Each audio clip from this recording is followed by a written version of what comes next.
Welcome back to Nerd of the Rings, everyone. It is that day again, Tolkien Book Day.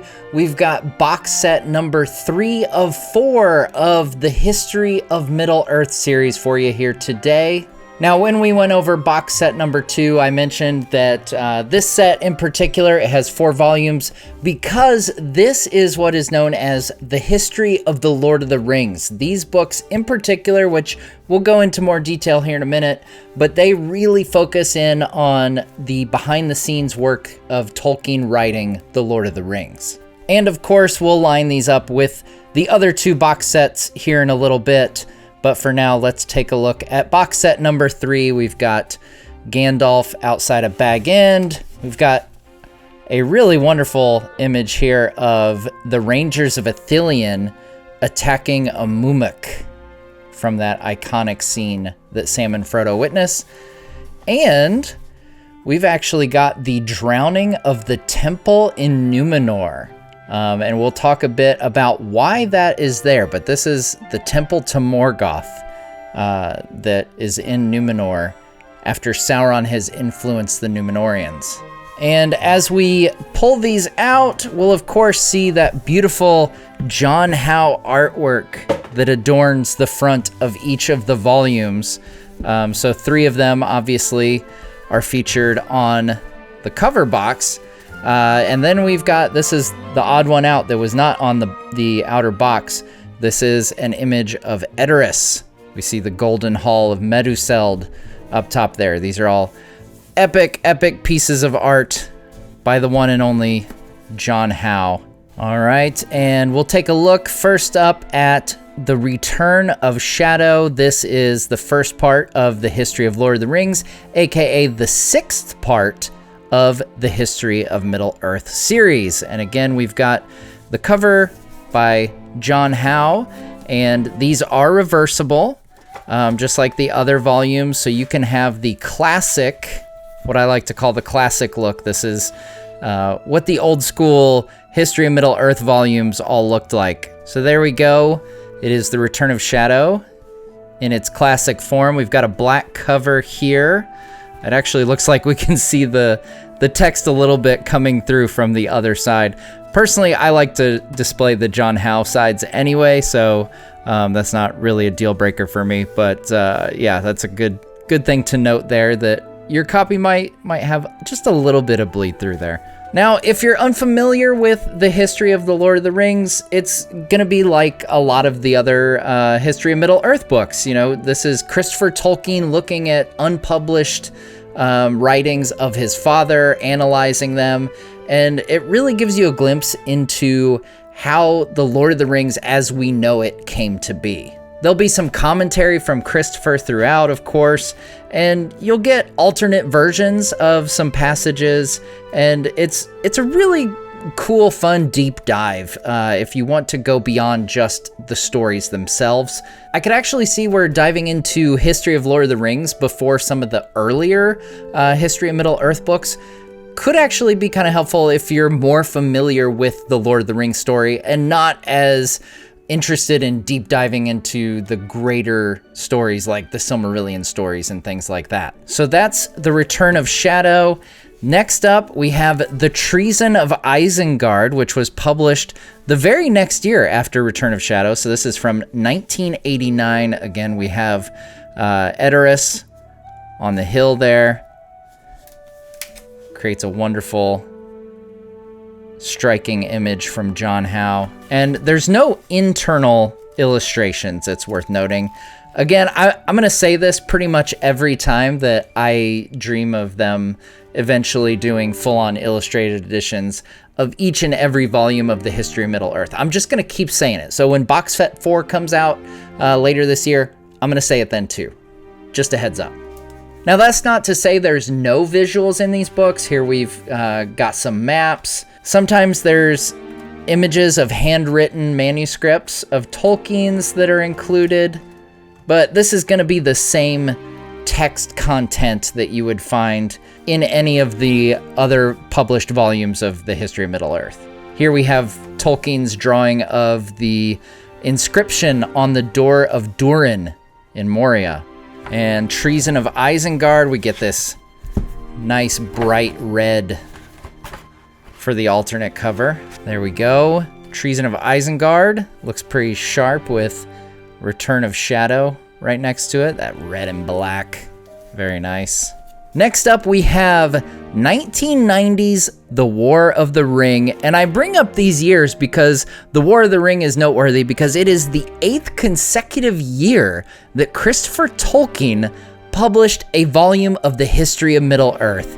Now, there is a 1-year gap between this and the next volume, but it's pretty darn impressive that Christopher Tolkien published for 8 straight years a volume of the history of Middle-earth. That's pretty amazing. Now, of course, we've got, again, a wonderful, wonderful piece here of the Mumuk coming under attack by the Ithilien Rangers of Gondor. And then at the very back of this book, we get a couple nice illustrations. On the right here, we have Dunharrow. So this is Tolkien's illustration of Dunharrow. And then on the left, we have Shelob's Lair. And this is Tolkien writing about that portion of the book. And he's got a wonderful little art piece here. And this has kind of a deep, rich green cover for volume 8 of the history of Middle-earth, The War of the Ring. So there we go. There's the green War of the Ring in the classic cover.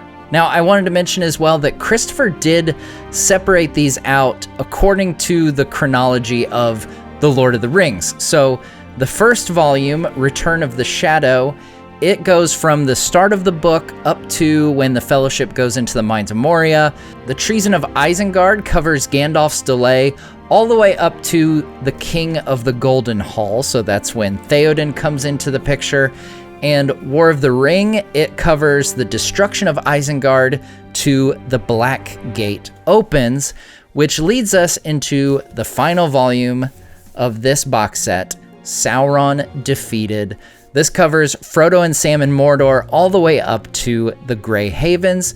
And this volume actually has a couple more sections beyond just Lord of the Rings. And it actually gives us a really good reason why the cover art is depicting something from the fall of Numenor. Because not only does Sauron Defeated cover the ending of the Lord of the Rings, but it also has the Notion Club papers and the drowning of Anadune.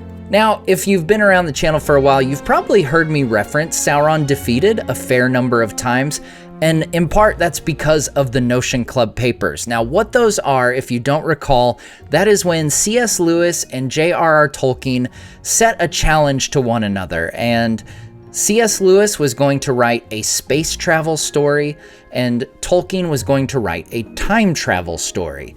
And C.S. Lewis's work ended up becoming his space trilogy. That actually became a published work, very famous piece of work by him. And Tolkien's ended up being abandoned, but there is a lot of carryover of this that comes into play in the Numenor story. This actually involves Numenor, although it's part of a time travel tale here. We still see characters like Elendil, and he has this wonderful conversation with his father about what it means to be a member of the faithful. And then in the drowning of Anadune, we get multiple other versions of the Fall of Numenor story. And honestly, this is a volume that I would recommend folks picking up, if for no other reason than being able to read the Notion Club papers and some of those alternate versions of the Numenor story, because there's some really great stuff in there. And I gotta say, I'm really enjoying seeing the scans of some of Tolkien's notes and everything. Here we see him writing in some of his created languages. He's definitely using paper meant for schoolwork, as we can see from the note about writing your answer in the margin here. And of course, we have the classic cover. This is a bit deeper red than the previous one that we saw, the Treason of Isengard, that also had a red cover, a little bit different. Now, if you're curious, there are some box sets out there, if you're looking for the history of the Lord of the Rings, that do not include the Notion Club papers or the drowning of Anadune. And what those have instead, it's a volume called The End of the Third Age. Now, real quick, I will note, if you've seen collections that are labeled The History of the Lord of the Rings, be on the lookout because the final volume sometimes is called The End of the Third Age. And I just want to let you guys know what exactly that is. So The End of the Third Age is essentially Sauron Defeated, but it does not include the Notion Club papers or the Drowning of Anadune. So you're still getting the History of the Lord of the Rings aspect of it, but you're not going to get any of that Numenor stuff, which I feel like is really interesting stuff and you should definitely get. If you've got the option, definitely get the full Sauron Defeated version of this book. And here we go. Here are the volumes next to each other in their classic covers. Now, a fun little bit of trivia is that 3 of the 4 of these are actually abandoned titles for books of the Lord of the Rings. The Return of Shadow was actually a potential title for what we now know as the Fellowship of the Ring. The Treason of Isengard was actually going to be the title of Book 3, that is the first half of the Two Towers. So obviously that makes a lot of sense. Saruman really factors heavily into that part of the tale. So that was going to be the Treason of Isengard. The War of the Ring, that was going to be the first half of the Return of the King. So book 5 was going to be called the War of the Ring. And then I mentioned, that alternate, the End of the Third Age, that's kind of the first part of Sauron Defeated. The End of the Third Age was the original title for the second half of the Return of the King. So I've always enjoyed that about Christopher Tolkien. The titles that he gives to the History of Middle-earth volumes, they have significance in the development of Tolkien's tales. Well, there we go, guys. We've got box set number 3 of 4 of the History of Middle-earth. And here we have all 3 of the box sets that have come out thus far. And you'll notice that the newest one is actually the thickest by far. So as far as, getting your money's worth per page, volume 3 here is the way to go if that's how you want to measure it. But with the History of the Lord of the Rings down, we now have just one more box set to go. That is box set number 4. That will come out in September. So not even 2 months from right now, we'll have box set number 4 that'll complete the entire 12-volume History of the Middle-earth, plus the Silmarillion and Unfinished Tales that came in box set number 1. And that 4th box set will have the index. That's right. There is an entire book. As these were originally published, there was an entire book that was just an index for all of the History of Middle-earth.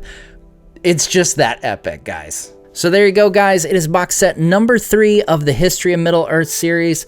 I'm really glad that they're publishing these in their individual books. Again, it's kind of cool. I like it as a celebration of Christopher Tolkien. You may not realize this, but later this year is actually the 100th anniversary of Christopher Tolkien's birth date. And without Christopher, we would have just the tip of the iceberg when it comes to Middle-earth. There is such a treasure trove of things that we now know about Middle-earth and things that we can appreciate and love and explore, not only about the world, but about how his father created it. And it's all because that was his life's work. When his father passed away, he really took this up as his kind of mission in life became to see his father's works published, and it's just an unparalleled feat in the history of publishing. And as far as scholarship into a fantasy world, I don't know that History of Middle-earth will ever be topped. It is something truly special. I'm really excited to add these to my bookshelf. They're gonna look really good with that John Howe artwork, or with the classic one. If you like the classic one better, that's cool too. Well, if you want box set number 3 or any of the box sets for your shelf, I will have some links in the description. If you use those links to order, that does help out the channel a little bit. If not, that's cool too. I just hope you guys have a wonderful time diving into Middle-earth. And thank you so much for watching, and we'll see you next time on Nerd of the Rings.